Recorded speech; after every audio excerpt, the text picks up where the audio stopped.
Munir uncle, मुझे केरला का काईपोला खाना है.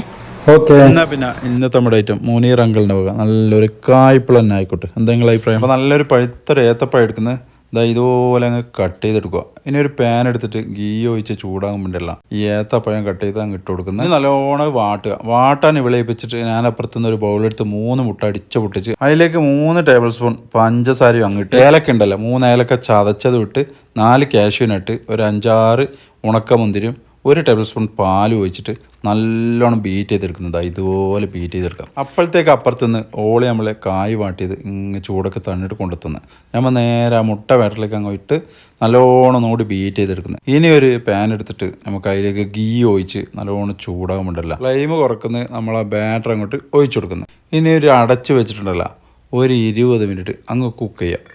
ലോ ഫ്ലെയിമിലാണേ. 20 മിനിറ്റ് നമ്മൾ തുറന്ന് നോക്കുന്നത് നമ്മുടെ കായ്പുള. ഇനി ഒരു പാൻ എടുത്ത് കുറച്ച് ഓയിൽ ഒഴിച്ചിട്ട് നമ്മളെ കായ്പുള അങ്ങ് മറിച്ചിട്ട് കൊടുക്കുന്നു. ഇനി ഒരു 5 മിനിറ്റ് ലോ ഫ്ലെയിമിൽ ഇങ്ങനെ ഒന്ന് വേവിച്ച് നമ്മളെ കായ്പുള റെഡിയായി. ഇനി ഒരു പാത്രത്തിലേക്ക് ഇതുപോലെ ഒന്ന് മറിച്ചിട്ട് കൊടുക്കാം. നല്ല പെർഫെക്റ്റ് ആയിട്ട് ഒന്നും പൊട്ടാത്ത നല്ല അടിപൊളി കായ്പുളായി വരുക. എന്നാൽ പിന്നെ നമ്മൾ കായ്പുള ഇവർക്ക് തന്നെ അങ്ങ് കൊടുത്തേക്കാം. ഇനി അത് കട്ട് ചെയ്തിട്ടുണ്ടല്ലോ അവർ ടേസ്റ്റ് നോക്കുന്നുണ്ട്. എപ്പടി അടിപൊളി.